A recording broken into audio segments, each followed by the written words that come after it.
Okay, so good morning, class. Right now, we will be discussing Module 12. Okay, so Module 12 na tayo. So we will discuss what are steel purlins, what is their purpose, what is the right way to orient your purlins. Okay, so we will discuss in this module. Okay, so for purlins, it is an architecture or structural engineering. A purlin, okay, is a horizontal beam or a bar used for structural support in buildings, most commonly in your roof. Okay, so purlins are supported either by rafters or the walls of the building, or either the trusses. Okay, so they are most commonly used in metal buildings, though they sometimes replace closely spaced rafters in wood framing structures. So the purlins of a roof support are the weight of the roof deck. Okay? Yung purlins, sinusuportahan yung weight of the roof deck. So the roof deck is the wood panel or a plyboard or a metal sheeting that creates the surface of the roof. Okay, so this one is a typical when you are using a roof that is wood panel or let's say a wood or a metal sheeting. Okay, so let's say for this example, ito yung ating roofing system. Okay, so this one is the roofing system. So what do you think is nasan dito yung ating purlins? Okay, so where do you think your purlins is located? Okay, so according to the definition, the purlins is a horizontal beam that supports the buildings mostly in the roof. Okay, so in this type of structure, in the roofing, the purlins are this horizontal beams na nakaganito. Okay, so this is the purlins. Okay, the purlins basically is the one that supports your roofing system. So roofing may be a corrugated roof, maybe a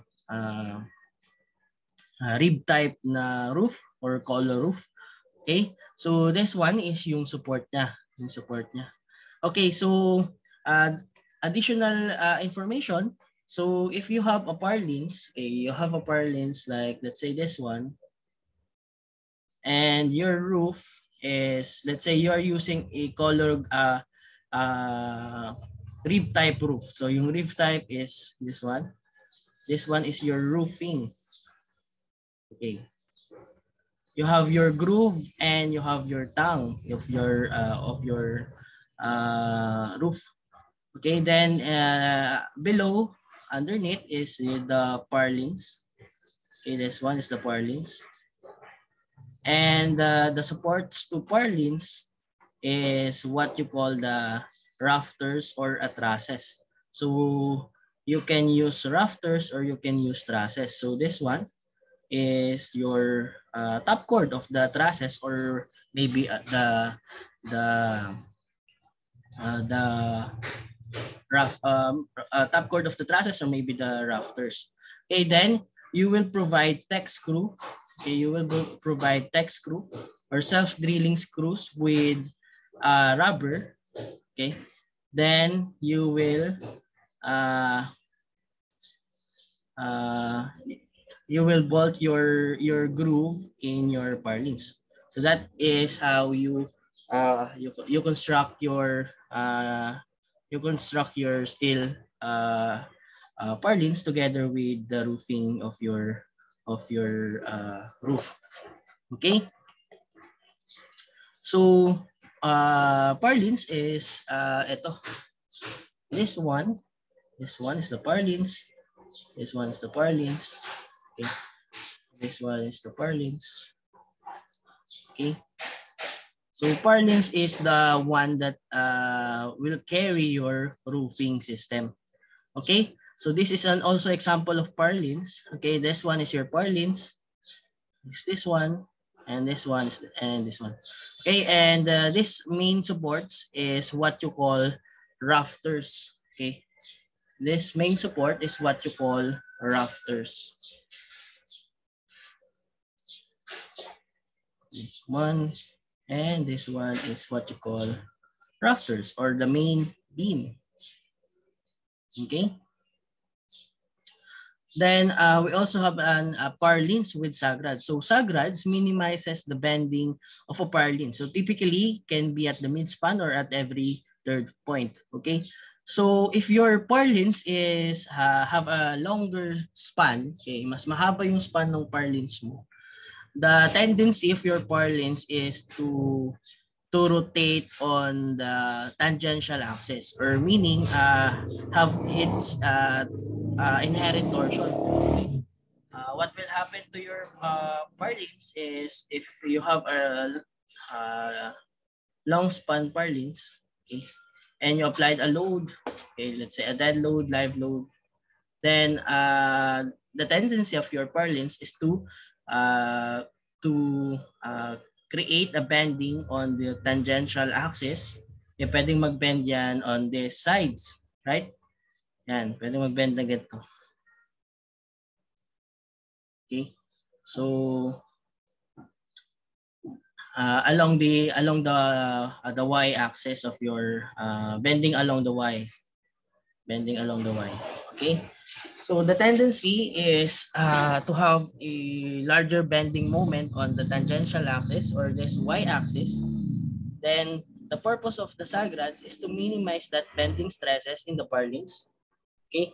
And the typical location of our sagrads is maybe at the midspan or at every third point. So this one is an example of the construction of sagrads, or how to implement sagrads in your purlins. Okay, this one. Then we also have turnbuckle in your roof. Okay, so I think module 5, I think the tension members, we already know how to solve for that tension rods. Okay, so this turnbuckle in the roofing system adds lateral stability to the roofing system. Okay, so that's why they call this turnbuckle, is because they have this what you call this, yung merong bolts, may bolts and nuts that if you kapag pinaikot natin to, kapag twinis natin yan, ang mangyayari is hahatakin yung tension, magkakaroon ng tension dito, magkakaroon ng tension dito. Okay, so that is this the purpose of this turnbuckle. And the purpose of the turnbuckle in the roofing system is to add lateral stability. Okay, so just like this one, they provided a tension rods or the turnbuckle, tension rods with turnbuckle. So this is your tension rod, and the turnbuckle is this one. Okay, the turnbuckle is this one. Okay, this is the tension rod, and the turnbuckle is this one. Okay, so to provide the stability in your roofing system. Okay, so ang mangyayari kasi kapag may may tension rods, okay, the tendency is merong tensile force na tutulong doon sa rafters or your trusses, okay, when subjected to lateral loads like the wind loads. Okay, so kapag when the loads are applied laterally, so meron siyang tension on the other side. Okay, when they have tension on the other side, so meron ko kontra dun sa lateral force na yan. Okay, merong magko-contradict dun sa lateral forces. Okay, so this one is also an example of purlins. Okay, so purlins, this one, ito, purlins. Okay, then the placement of tension rods is this one. Okay, so as you can see, they did not provide tension rods on the other side. Okay, so they did not provide tension rods dito and dito. Okay, ang nag-provide na lang nila is yung nandito naman sa isang side. Okay, so why? Because if you provide tension rods at this point and this point, dapat dito alternating. So the way you install your tension rods, dapat alternate siya dun sa segments. So ito mali pa nga to eh. Dapat kung ako magde-design dito, dapat yung tension rods na to nandito sa kabilang side para mas economical. Because if you provide tension rods at this point and this point, okay, so meron ng tension rods dito, or may magtutulong for lateral stability at this point. So redundant na kapag maglalagay ka pa dito ulit. So ang gawin mo, punta ka naman doon sa kabilang side and dito sa kabilang side para mas maganda yung yung placement of your purlins. Okay? So this one is an example of section that are used for purlins. Number 1 is yung hot rolled section. Okay? So hot rolled section is hot rolled by the means itself is hot yung steel, then finorm siya, kinas siya. Then this one is yung cold form steel. This one is have a galvanized steel. Okay? So the section may be a C section or a Z section. So C section is just like this one, or a Z section just like this one. But kung meron kayong mas malalaking loads, you have larger loads, are expecting to carry larger loads, sometimes they uses wide flange as purlins. Okay? But this is konti lang yung gumagamit nito pag medyo mabigat lang talaga yung loadings, and also kapag sobrang haba ng span, sometimes it is more economical to use wide flange than a C purlin or a Z purlin. Okay? So this one is an example of a roof framing plan. Okay? So as you can see, we have a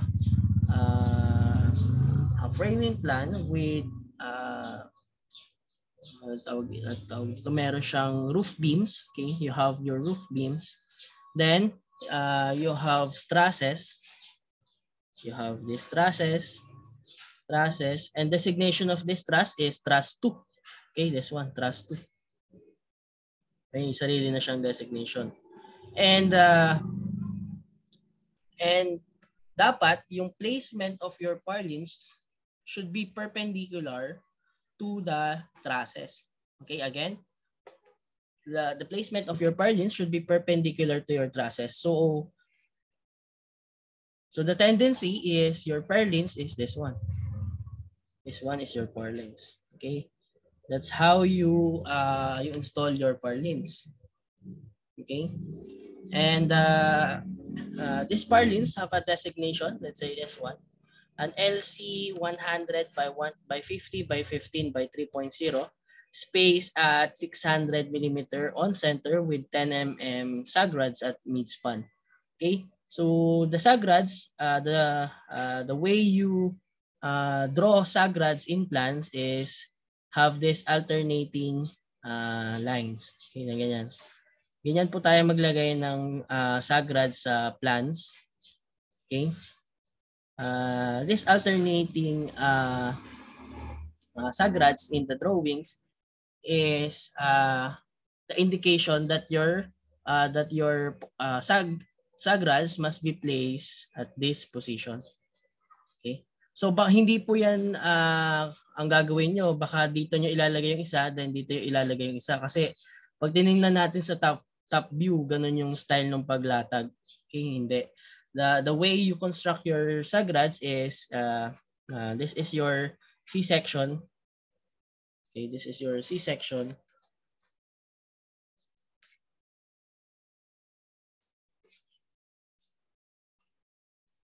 Okay. Okay, yan. So this is your C section.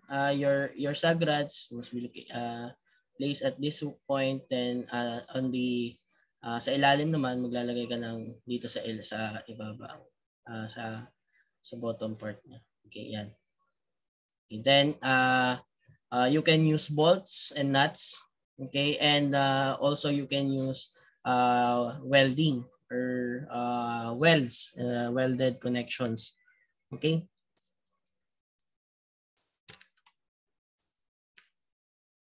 Then this one is an example of a structure, a standard structural detail for the connections of purlins. Okay, so for the connection of purlins, just like this one, yung C purlins detail.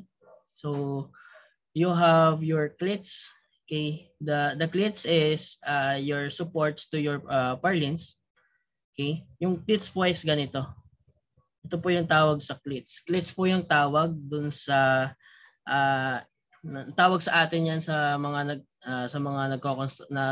roofing is they call this one as a stopper. Pero ang tawag sa atin in structural engineering is the cleats. Okay, yung cleats parang sa bike, 'di ba? Pag if you're riding a bike, yung cleats is the parang what you call this, pang lock dun sa sapatos and yung pedals, okay? So just like the purpose of the cleats, ganito rin siya. So para siyang siya yung hold ng purlins and yung top chord of your trusses or your rafters.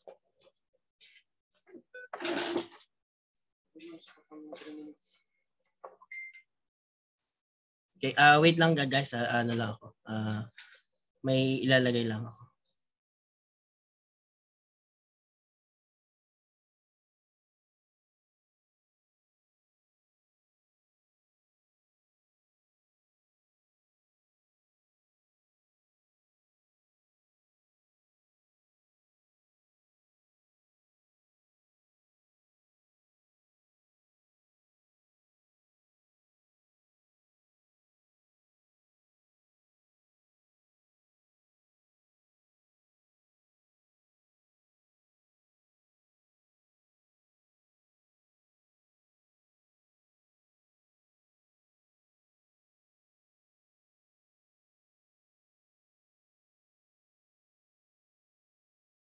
Okay, hello. Hello class. Naririnig niyo ba ako? Hello.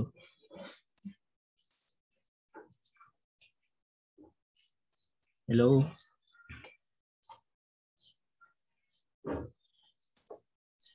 Hello class, hello. Yes po, sir. Rinig po. Yes, sir. Rinig po. Okay.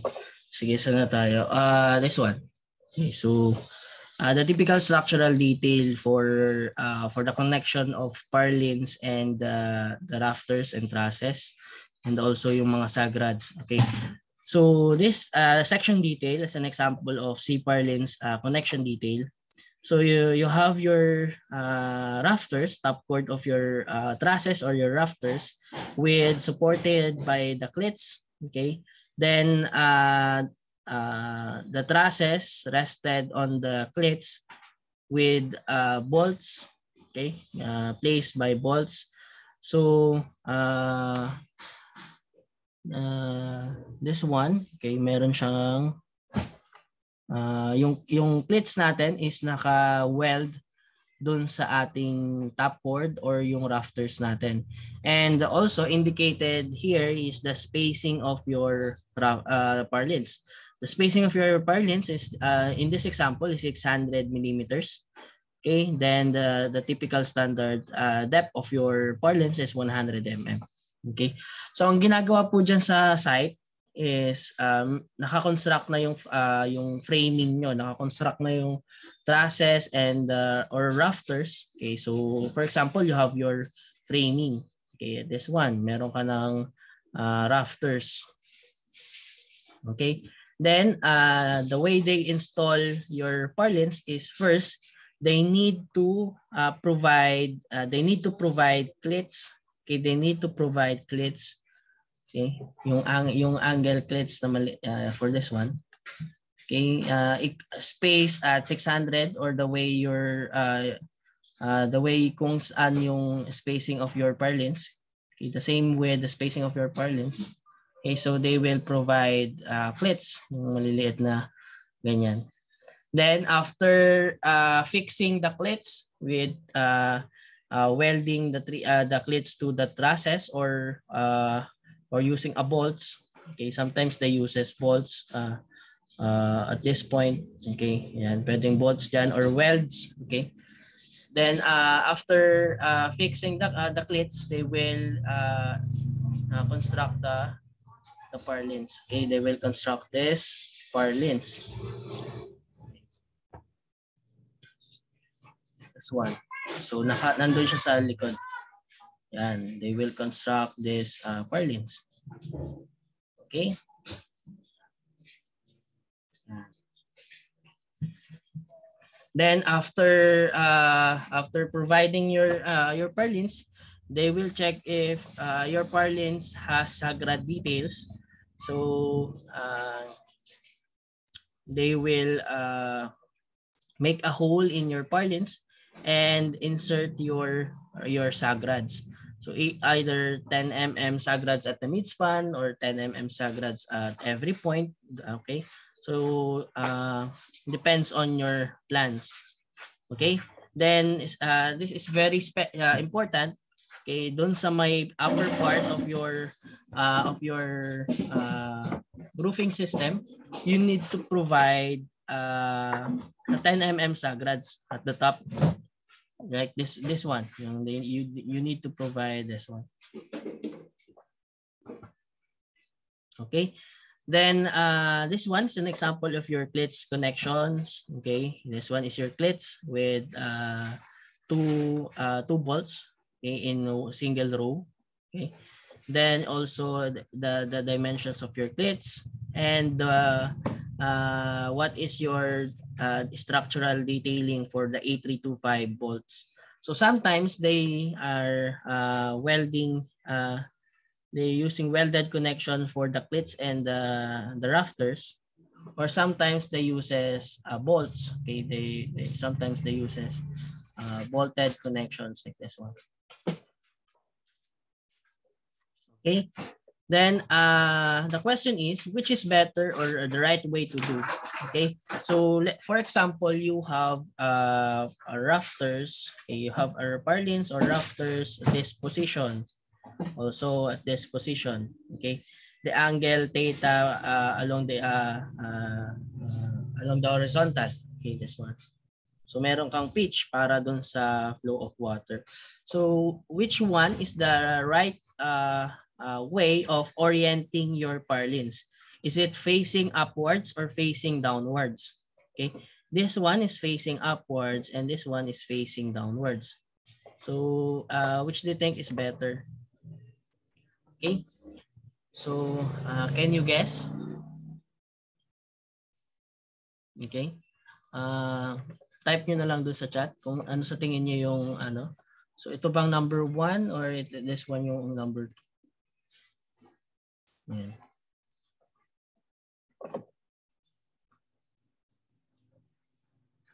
Try lang.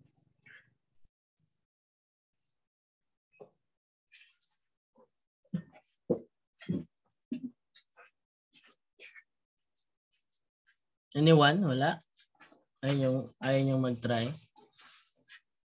Okay, downwards. Okay, downwards is one. Downwards. Okay. So bakit downwards? Nakita nyo dun sa bubong nyo, no? So chinek nyo yung bubong nyo, then the way they construct their yung rafters is facing downwards, number 2. Okay, the right answer is number 1, which is facing upwards. This one is the correct answer. Why? Okay, so when you orient your purlins facing upwards, okay, meaning you have your inclination and your orientation of C purlins is facing upwards. So C-sections has a C-section. Okay, mga C-section na to, C or Z section, okay, has the centroidal axis at this position. Okay, tama? Ito yung X and Y axis, yung mga neutral axis nila. Okay, and if you place this purlins, okay, kapag place natin yung purlins na yan in inclined position, ang mangyayari dun sa orientation of the axis is the orientation of the axis will now be equals to this one. Okay, then meron kang okay, ayan. Okay, so this is your Y and this is your X axis. Then the dead loads and the live load. Okay, the dead load and the live load is placed at this position. Okay, this is your dead load and live load. Okay. So if you have the orientation of your purlins to be in this position, okay, kung naaalala nyo yung shear center, okay, if you remember shear center in strength of materials, okay. Okay, dito tayo. The shear center in strength of materials, yung shear center na tinatawag. The shear center of a C-purlins is located at this position. Okay, ba't nawawala yung pen?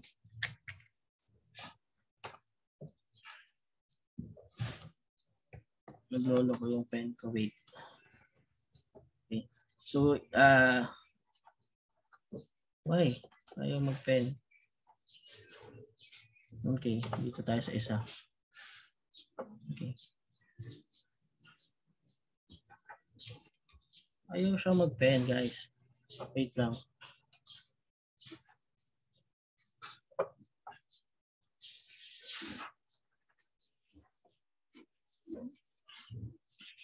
Yan, tama ang pen na. Okay.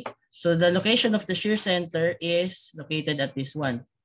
Yan, nandyan yung point of shear center ng ating C-purlins.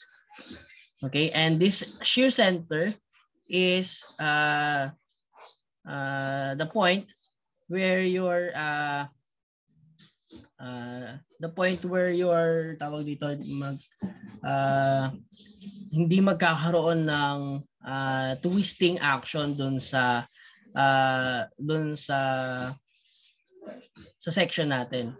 Okay? Dapat yung load path ng ating loading should be directly towards the shear center. Kasi ang mangyayari kapag ang loading natin is nandito, okay, nandito yung loads natin, magkakaroon yan ng twisting, okay, meron yang distance na ganito. So magkakaroon yan ng twist sa inherent twisting or inherent torsion doon sa section. Okay? But if you place your shear center at this point, at this location, then if you can directly check your load path, okay, your dead load and live load is directed in the shear center. Okay, so ang mangyari, wala siyang tinatawag na inherent torsion. Wala siyang inherent torsion. But if you place your purlins facing downwards,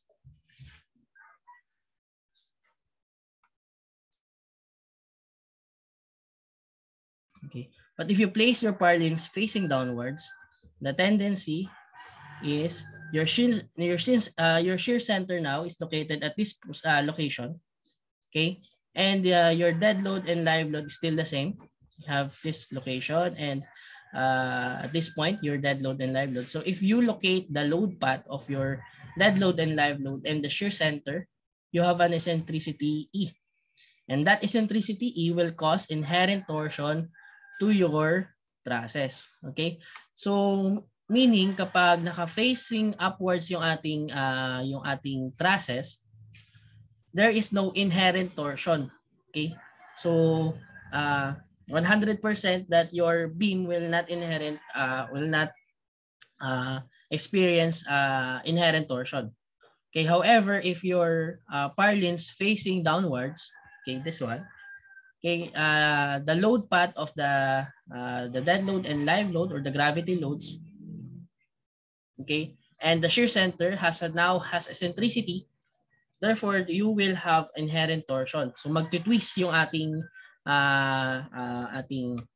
trusses or yung ating purlins.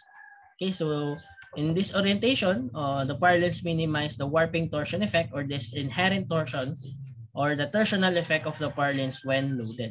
Okay, so pwede nyong gawin if you have a project and your foreman decides to construct your purlins facing downwards, you can correct them that you should if you should orient your purlins facing upwards, okay, to minimize the warping torsion effect or to minimize the inherent torsion of your purlins. Okay, so for purlins installation, purlins are installed horizontally under a metal roof. They are installed on the top of roof of the rafter or top member of your trusses. Okay, underlaid with a vapor barrier installed on the top. Okay, so sometimes they are using a polyethylene foam or this PE foam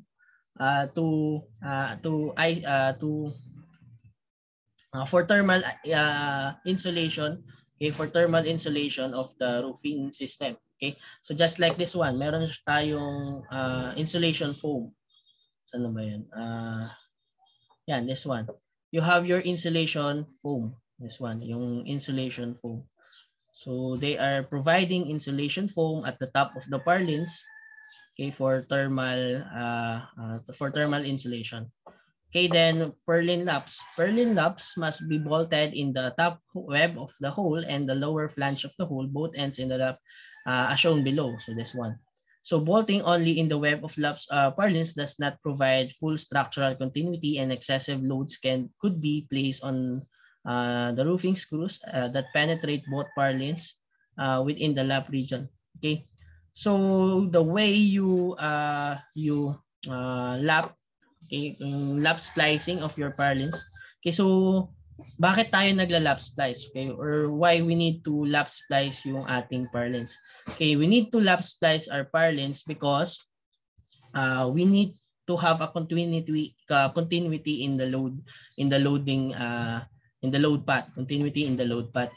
Okay, so for example, you have a roof that has a dimension, okay, let's say 12 meters. The distance is 12 meters. Okay, yan yung roofing mo. So ito ay 12, this one is 10. Let's say this one. This is your roof. Then monosloping, okay, this okay, monosloping meaning this is your 12 meters, this is 10 meters. Monosloping, so pababa yung angle. Okay, hello? Hello.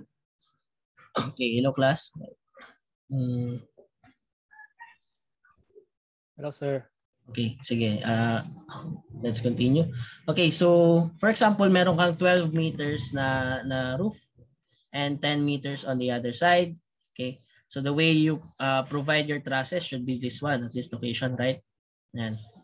Say every 3 meters. Okay, yan, every 3 meters. Then,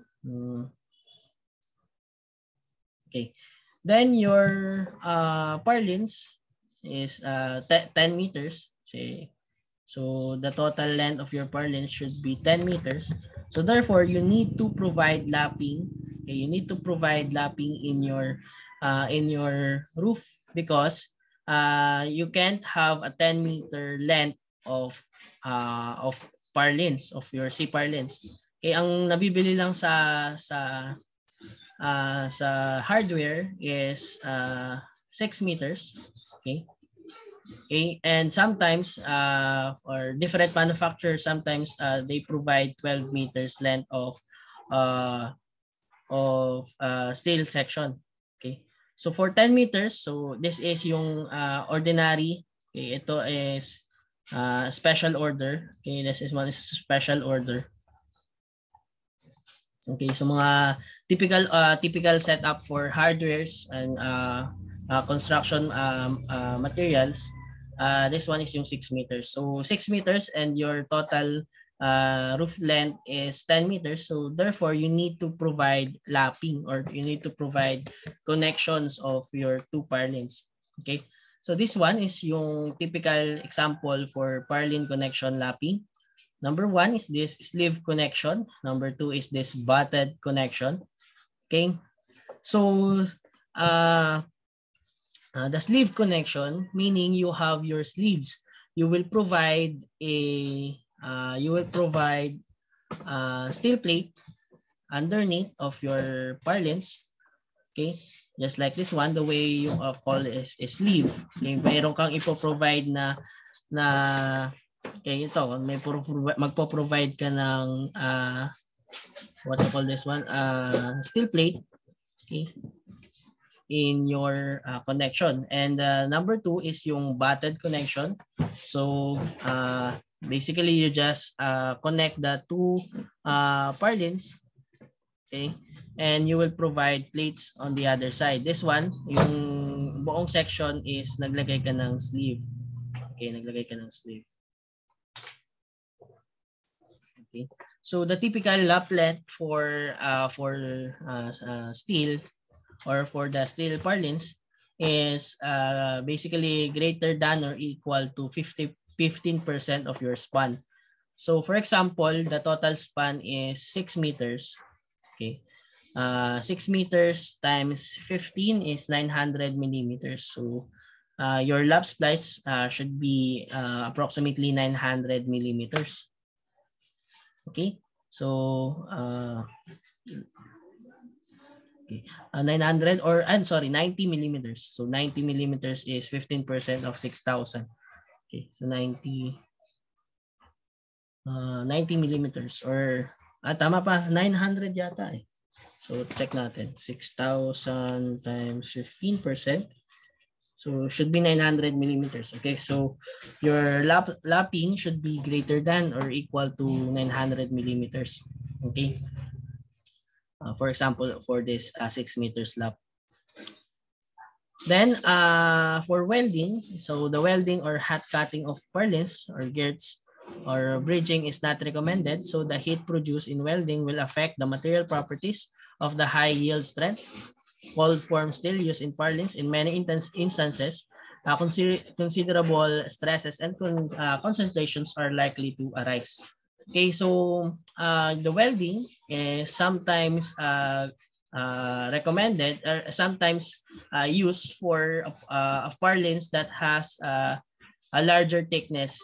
Okay, pero kapag maninipis yung thickness of your purlins, they do not recommend to use welding, okay? Because yung welding for smaller thicknesses of your C-section will cause holes, okay? Kapag nag-weld diyan, magbubutas-butas yung kapag winelding yung mga maninipis na purlins, okay, ang mangyayari, ang tendency magbubutas-butas yung magbubutas yung yung pinag-weldingan, okay? So the tendency nabawasan na yung structural capacity of your C-section. Okay? But this welding sometimes pwede for larger thickness, or for example, your C-section is wide flange, or your purlins is now wide flange, or sometimes your C-section has a thickness of 12 millimeters. Okay, so pwede yun yung mga ganong style. Okay, then for purlins installation, okay, meron kang ganito. So for a big construction, yung purlins installation is uses cranes, okay, to place at the top, and uses erection bolt or erection struts. Okay, this one, mga erection bolts and erection struts. Okay, so this is temporary to hold place yung ating steel purlins. Okay, so meron niyang nilalagay na erection bolts and erection trusses.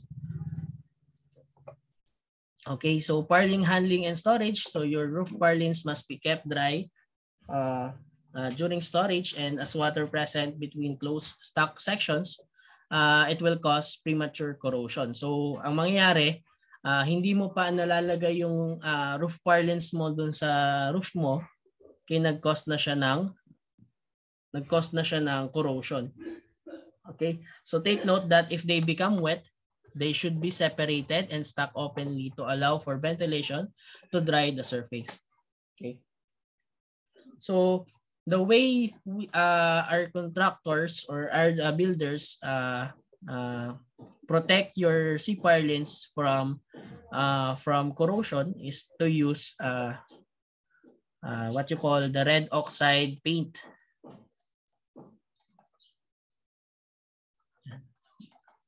Okay, so they will apply red oxide paint in your C purlins or in your steel sections. Okay, and this red oxide paint will minimize the premature corrosion or yung cause ng corrosion.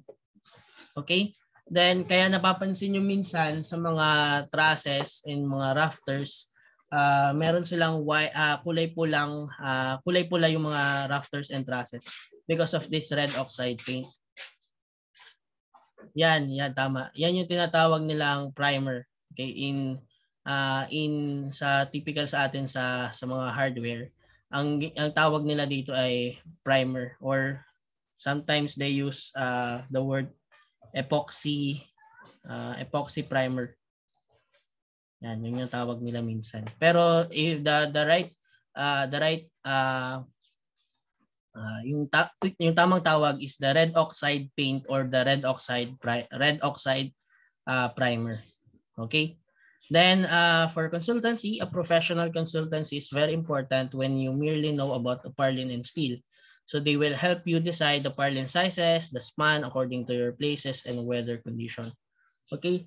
So syempre, the consultancy firm, okay, will help you, or the designer will help you rethink which is better in your roofing system.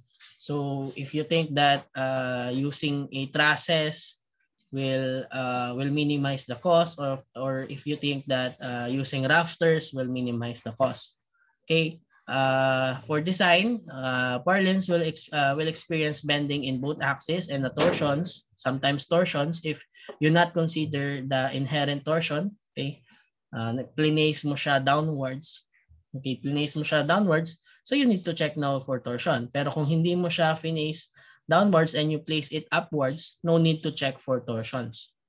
Okay? So this is a structural member with combined torsion and flexure, or the interaction formula between formula for chapter H of the AISC is an applicable design for this designing of purlins. Okay, so right now you all know what is chapter H of the AISC.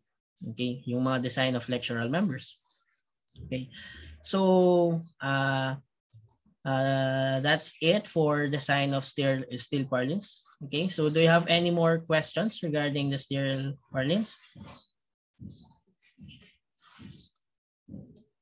Okay, so for the reference, you can check this websites. So what is a purlins and everything you must know before buying purlins. Okay, then design of steel structure with this websites. Okay, so since now alam na natin what is purlins, so we need as a structural designer or a structural engineer, or we need to design steel purlins. Depends on the design criteria, depends on the loadings, depends on the flexural stresses, bending stresses that we need to consider in designing our roof. So this is very important in our structure. So as a structural engineer or structural designer, we need to check it one by one. Okay. So again, a purlin supported by rafters is this one, and a purlin supported by truss is this one. Okay. This one is your trusses. This one is your trusses, and this one is yung rafters. Okay, so if you are a designer, you can verify which one is economical. If you need to use rafters, or if you need to use trusses. But in my experience, if you have a typical length ng mga 10 meters, okay, the best thing to use for roofing is rafters. Okay, but if you have a longer length, okay, let's say 20 meters, 30 meters na span of the of your roof, okay, the most economical section is to use trusses. Okay, why? Because the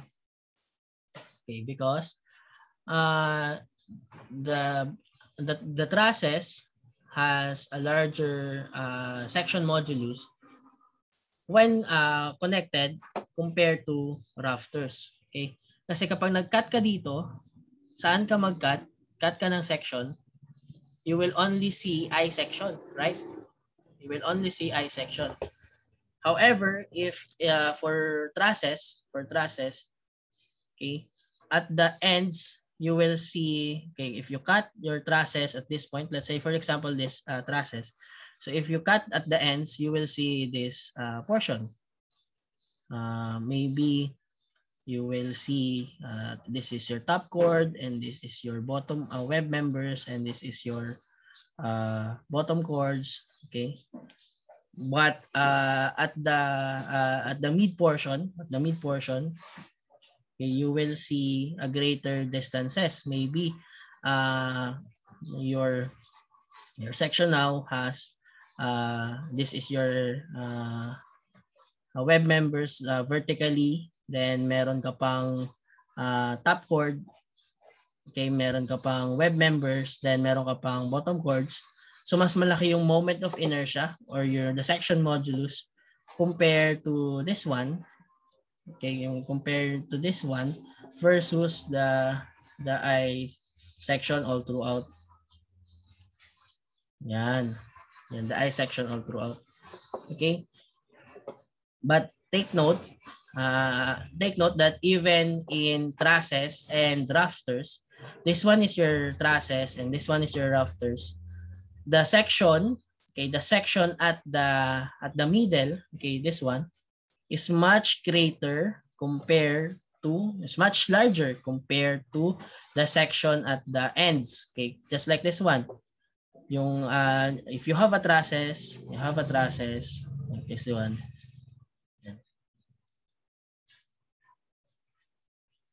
Okay. Yung section dito, okay, if you cut a section plane, you use cut a section plane over here, is much greater or is much larger when you the section or the inertia or the area when you cut a section over here. Just like this one, when you cut a section at the middle, it is much larger when you compare the section at the ends, because we all know that purlins are typically designed as simply supported. Okay, purlins are typically designed as simply supported. Purlins are the rafters. So the rafters and trusses typically designed simply supported, and we all know that simply supported members has a greater moments or has a greater bending at the mid span. Okay, so all know this is WL squared over 8. So the most critical part is at the mid span. So that is why in most section compared to rafters or trusses, you have a larger dimensions at the middle compared to the ends. Okay, so this one is also an example of sagrads, the same what we thought kanina. The sagrads minimizes the bending stresses of your purlins. So it was typically placed at the mid span or at every third point. Okay, a turnbuckle uses a tension rod with turnbuckles adds the lateral stability to your roofing system. Okay, and this one is a typical section for the roof. Okay, so again, the rafters are the slope beam that supports the entire roof of a building. So it carries the roof live loads and wind. And the purlins are horizontal structural element found in the roof whose purpose is to resist the wind loads and weight on the roof. So purlins is always perpendicular to your rafters. Okay, it should be placed perpendicular to your rafters. Okay. So what are the geometry of purlins and the rafters? Okay, rafters and trusses. So they are the main support. So I just use pinagsama ko na lang sila ha. But they are just main support, so kaya ko sila pinagsama. Okay. So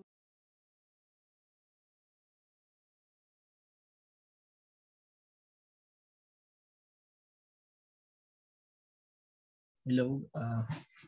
Hello guys. Saan ako nawala? Dito. Hello.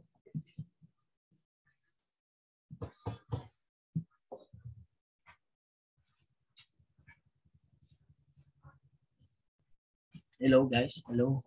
Dito ba ako nawala? Hello, sir. Dito. Okay, so what are the geometry of purlins and rafters or trusses? So number 1 is the pitch. Pitch is the ratio of the height of the trusses or rafters to the length of the bottom chord. Okay, so sometimes the pitch is they call this one is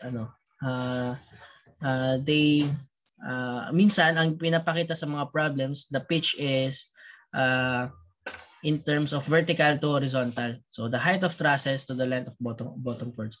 So let's say for example the pitch is 1 vertical is to 3 horizontal. So meaning for every 1 unit vertical, you have 3 units horizontal. So it doesn't matter if your unit is in feet, in meters, or in centimeters, or any measurements. Okay. Basically, it is just the ratio of the ratio of the height of your truss to the length of your bottom chords. So this one is in your example. Okay, so roof pitch angle. So roof pitch angle is the angle made by the truss or the rafter with respect to the horizontal. So katulad nung binanggit kanina na pitch.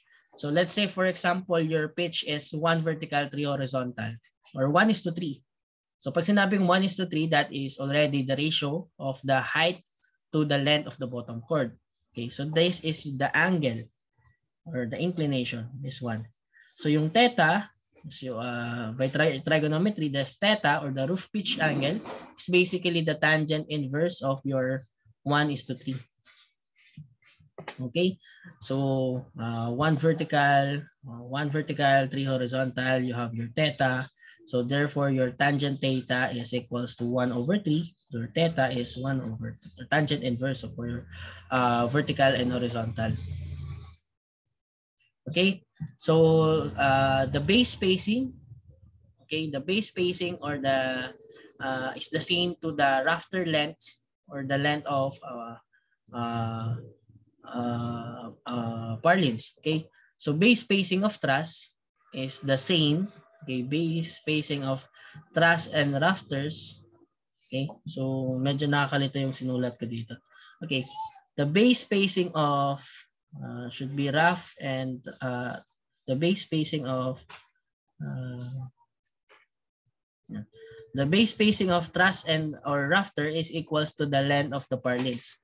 Okay, so katulad nung kanina, yung pinakita ko kanina na example, like this one.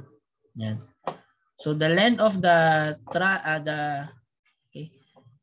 base spacing of your truss or rafters. So this one is your spacing of the rafters or the spacing of the truss. So spacing of truss is basically equal to the length of your purlins. This is your purlins. So this is your unsupported length of the purlins. This one is the unsupported length of the purlins. This is the example of another example of the spacing of truss. Okay, so that is why the base spacing, sometimes they call as the base spacing, is equals to the length of your purlins, and the spacing of purlins is sometimes called as the tributary width, is equals to notation S. Okay, so ito yung ating spacing, ito yung inclination, distance between trusses. You have your purlins. This one is if you want to place your sagrads, okay, you will place at this position, then on the other side at that position. Okay, that is the where you place your sagrants. Okay, so again, the distance between the trusses is commonly known as the length of your purlins. Okay, then how to solve for the loads resisted by the purlins. So the load resisted by purlins, so basically we will convert the area load to member load. Okay, so the loads that may be present in a roof are dead load, live load, snow loads, wind loads, and earthquake loads. Okay, snow loads in the Philippines is non-existing because we don't have snow in the Philippines. Okay, and earthquake load sometimes is not considered in the design because for a low-rise building, earthquake loads in the roof is not governing.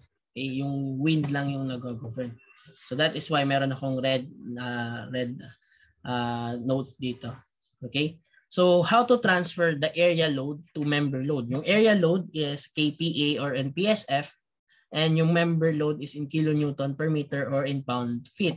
So if you recall your reinforced concrete design, or kung paano ba, kung kailan sa inyo binigay yung tributary area. So I think sa amin kasi dati sa reinforced concrete design to and-explain. So the tributary area, so we will use the tributary area for the transferring area load to member load. So for gravity loads, your self-weight is already in member load. So syempre, for example, meron ka ng let's say meron ka ng W14 by, okay, so for example, meron ka ng W14. Okay, so for example, meron ka ng W14 by 45. Yung 45 is already in the self-weight of your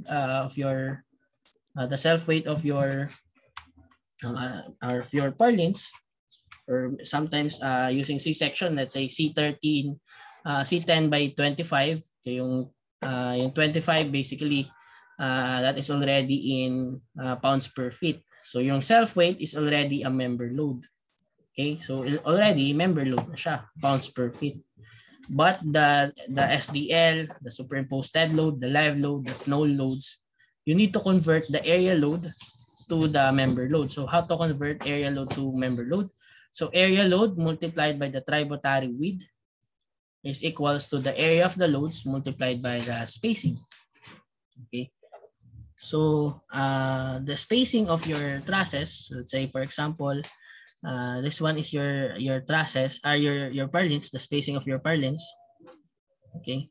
So for example, you have a consistent spacing of your purlins. So this one is S1, S1, okay, S1. So if we consider this area, or this purlins, we are going to design this purlins. So for tributary width, okay, tributary width. So basically that is S1. Okay, what is this tributary width? Tributary width ng upper side is S1 over 2, and the tributary width on the lower part is S1 over 2. So if we add S1 over 2 plus S1 over 2, that is exactly S1. Okay, so therefore, if you have constant spacing, your tributary width is equals to the spacing of your purlins. Then for lateral loads, so from the wall load, for the wall load area, we will convert it to the normal component. Then we will multiply it to the tributary width to get the member loads in due to the lateral loads, due to the wind load. So if we consider wind load in our design of purlins, okay, so we have windward side and leeward side. Windward side is you have your wind, okay, meron kang wind flow dito or lateral loads due to wind. Yung first na tatamaan is the windward side, and yung syempre yung hangin, yung wind, okay, will go through this point, then suction on this point. Okay, so ito, magsasak siya dito, okay, or magkakaroon ng negative pressure, and this one is yung positive pressure. Okay, so therefore, yung windward side sometimes has a constant of 0.6. Okay, ito yung gantong direction, 0.6. Okay, that is for the windward side, and for the leeward side, that is 0.25. But if your wind is dito naman sa direction na to, okay, on this direction, okay, so basically yung wind is interchangeable. So yung pagde-design natin is interchangeable.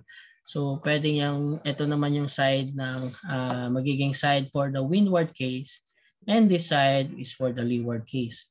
So for the windward case, sometimes the windward will cause a greater pressure compared to the leeward side. But sometimes vice versa, yung leeward side naman yung mas malaki. So therefore, this constant 0.6 and 0.25 is interchangeable. So pwede nyo siyang depends on the assumption or in the problem. Okay, so 0.6 or 0.25, or other side 0.25 or 0.6. Okay, so by default, the windward side always causes a larger pressure compared to the leeward side. So by default, we will use 0.6 and 0.25. So 0.6 on the windward, 0.25 on the leeward. Okay. So katulad ng sinabi ko kanina for the lateral loads. So the lateral loads is yung wall load area convert to the normal component, then multiply for the tributary wind. Because the wind load is first apply to the walls of the building, then after going to the wall, okay, so for example ito yung side na to. So the tendency is meron ka ditong wall, then you have the roof.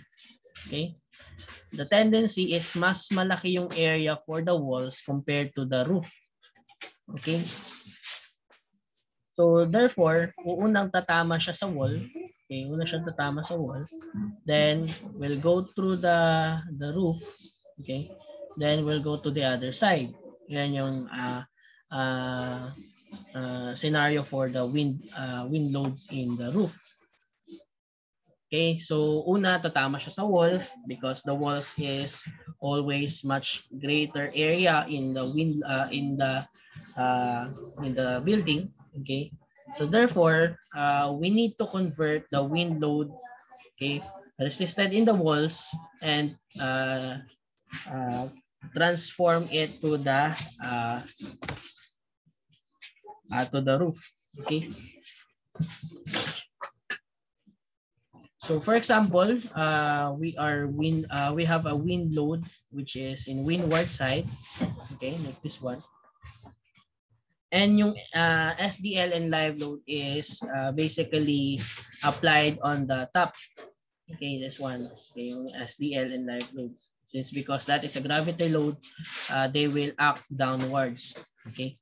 So we will transfer this wind load on the windward side, resisted in the walls, to the normal side of to the normal component of the wind load. Okay, so to transfer this wind load on the walls to the normal component on the roof, okay, like this one, na-transfer na siya in the normal component, you will use a factor 2 sine theta over 1 plus sine squared theta. So your pressure P, let's say your pressure P, to transfer your pressure P to the nominal pressure P sub n, so you will multiply 2 sine theta over 1 plus sine squared theta, where your theta is basically the roof angle pitch. Okay, so theta is the roof angle pitch. Your P is the pressure load, and your P sub n is the normal component of the pressure load P. Okay, so this is the case when you have leeward side. So in leeward side, your pressure is facing going outwards. So it will contradict the SDL and the live loads. Okay. So the same to transfer the normal components of that wind load is you will use this equation. Okay. So we will consider, let's say we consider now this windward side. Okay, this windward side, and we want to design a single purlin. Okay, so if we want to design a single purlin, we need to convert the area load to member load. So how to convert the area load to member load? So you will multiply the spacing or the tributary width. So in our case, I will use spacing. So assuming that we have a constant spacing. Okay. So for the WL, so the member load caused by the wind load is basically the wind load in normal pressure, which is your converted normal components or by translation, multiplied by the spacing. Okay.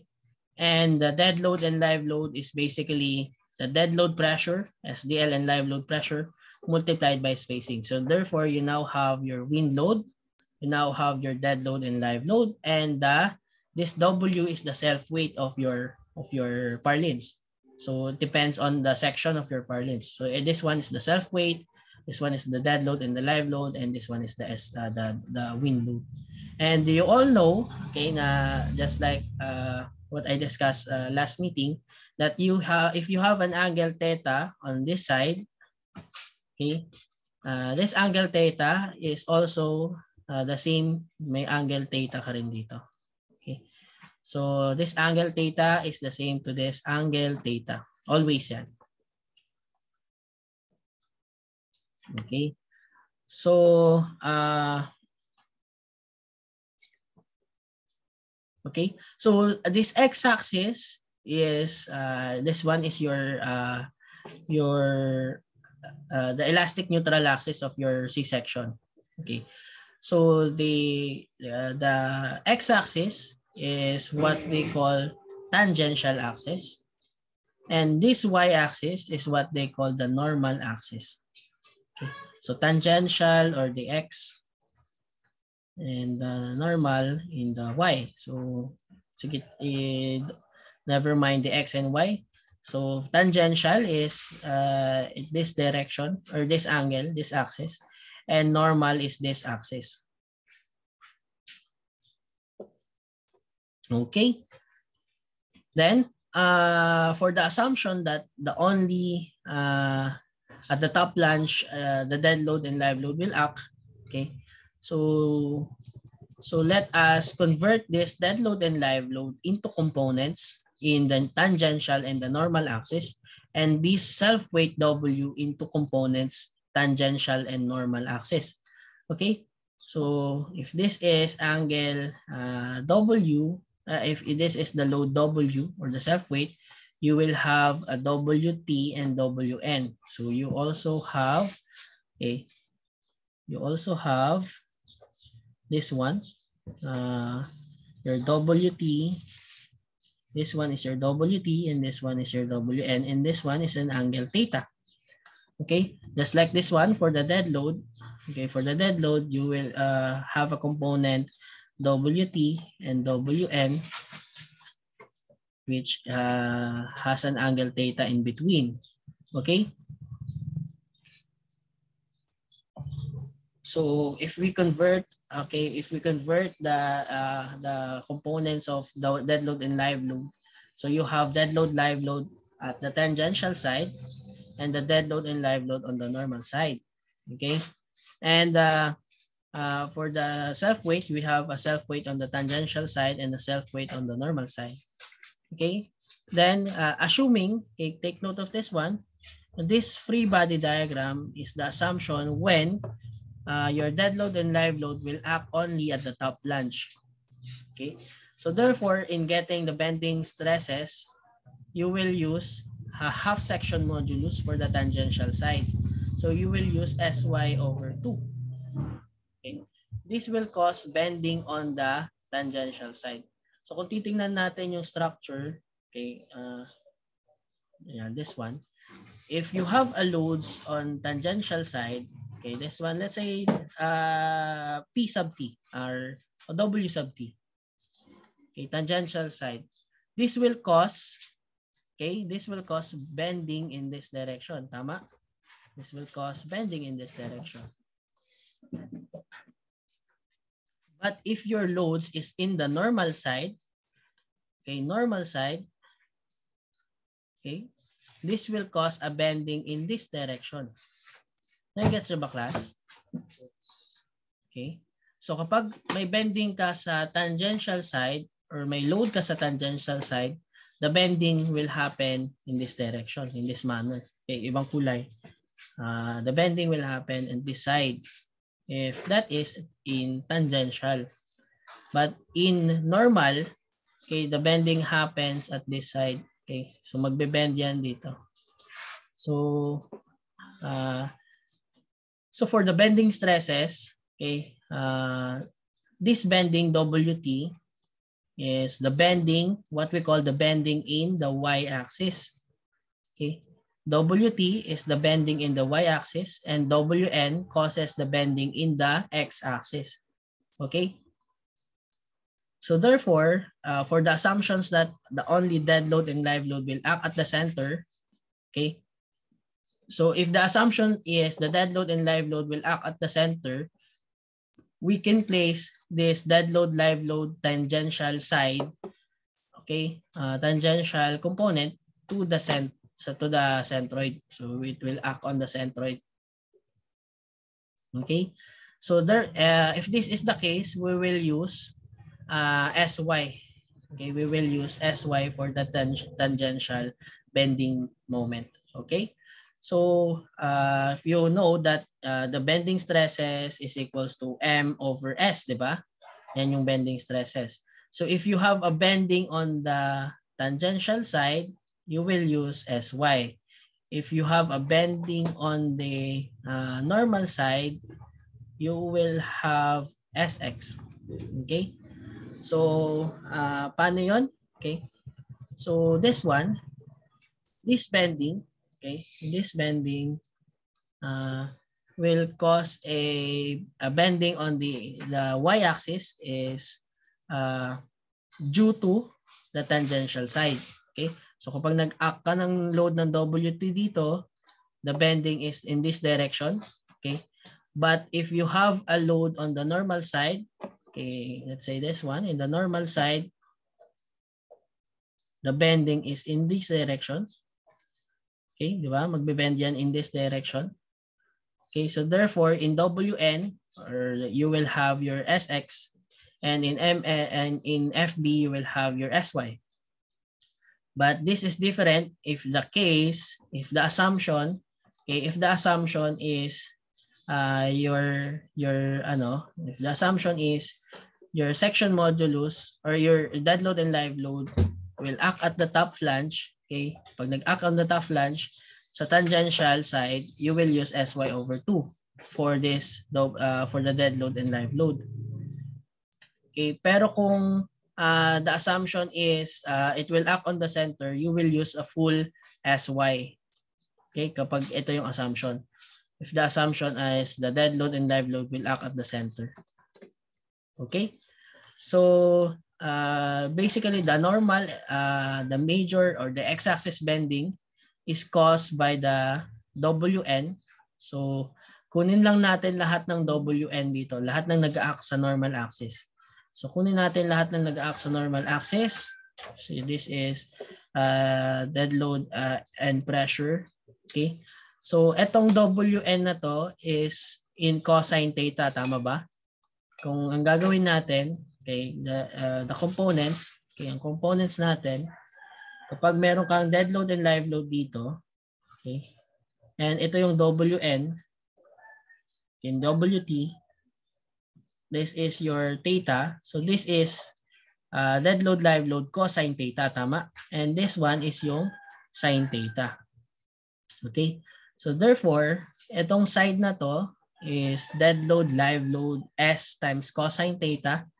And on the live load side, that is live load and pressure times S times cosine theta. Okay, and for the WL, no need to convert for yung cosine or the components because that is already acting on the normal axis. So ito na siya, WL is equals to WN times pressure times S. Then for the WN, meron pa rin siyang components, di ba? So meron pa rin siyang cosine theta and sine theta since yung unang assumption that that the self weight is will act this one. So yung cosine theta, yung katabi niya na side, and WT is yung nandun sa opposite side. Okay.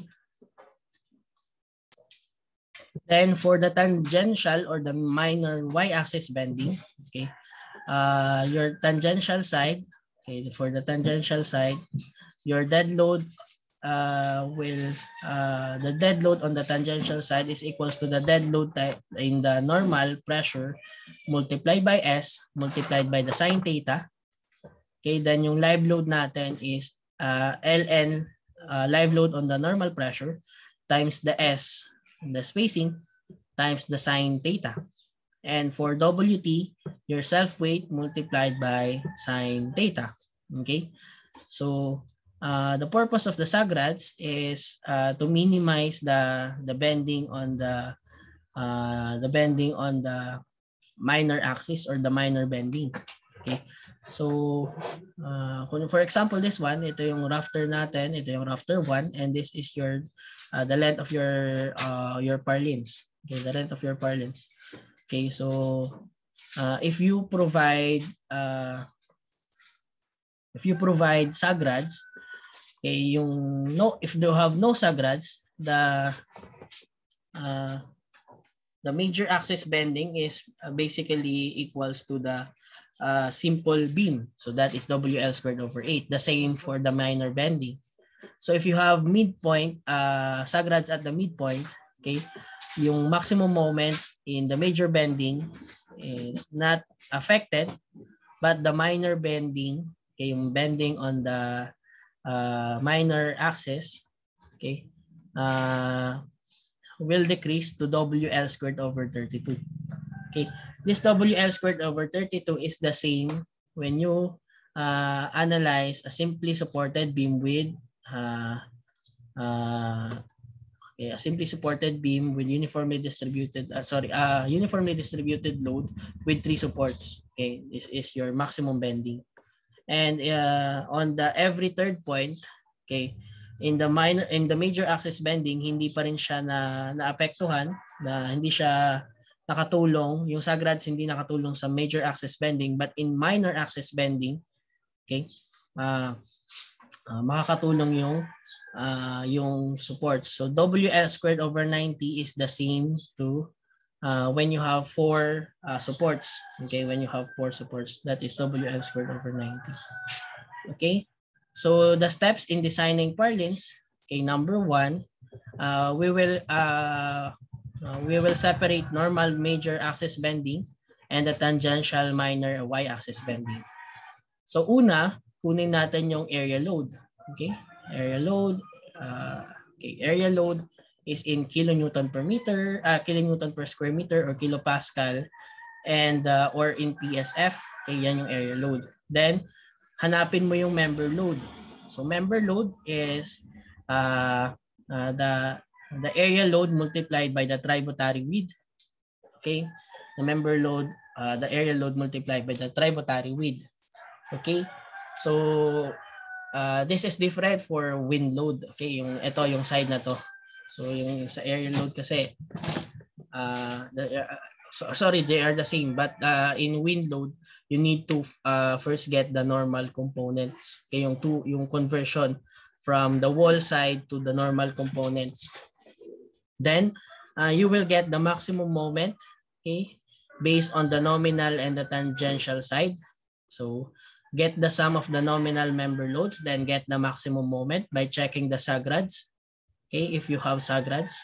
So in the case of normal axis bending, you will have a moment that is always equal to WL squared over 8. But in the case of the tangential minor axis bending, okay, you will get first get the sum of the tangential member loads, Then get the maximum moment by checking the sagrads. So the case for the tangential minor y-axis bending, the sagrads will affect the minor y-axis bending. Then after getting the moments, you will get the bending stresses. Okay, so bending stresses is basically the moment divided by the section modulus. Okay, so for the normal and major axis bending, okay, so get the bending stress at the normal side. So no need to check if at the top flange or at the center, because lagi naman yan na will act on the centroid. But for the tangential minor y-axis bending, get the bending stresses at the tangential. Then always check the assumptions whether the dead load and live load will act at the top flange or at the center. So kapag nag-act sa top flange, you will use half of the section modulus, that is SY over 2. And if the assumption is the dead load and live load act at the center, you will use full section modulus. Okay. Then for the interaction equation, so basically that is the sum of FBX over FBX plus FBY over FBY should be less than or equal to 1.0. And this one is FBX over FBX plus FBY over FBY. That should be less than or equal to 1.0. So basically this is the interaction equation or the demand capacity ratio. Okay, so we don't have time. So may klase ba kayo from 12 to ano? Do you have class from 12 to 12:30? Okay. After this class.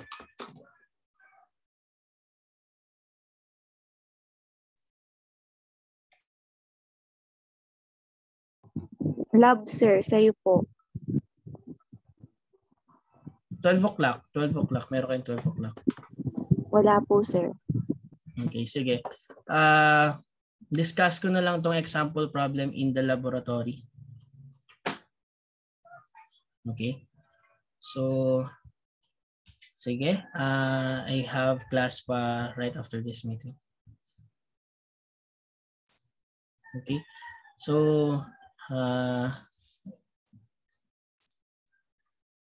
okay, so for the coverage of the quiz is hindi ito kasama. So the coverage of the quiz, katulad na nabanggit ko last meeting. Ano ba yung steel beams and interaction equation, AIS interaction equation. Okay, sige. So thank you class, and let's see ano na lang, pasok na lang kayo for the laboratory. We will discuss example problems. Okay? Thank you, sir.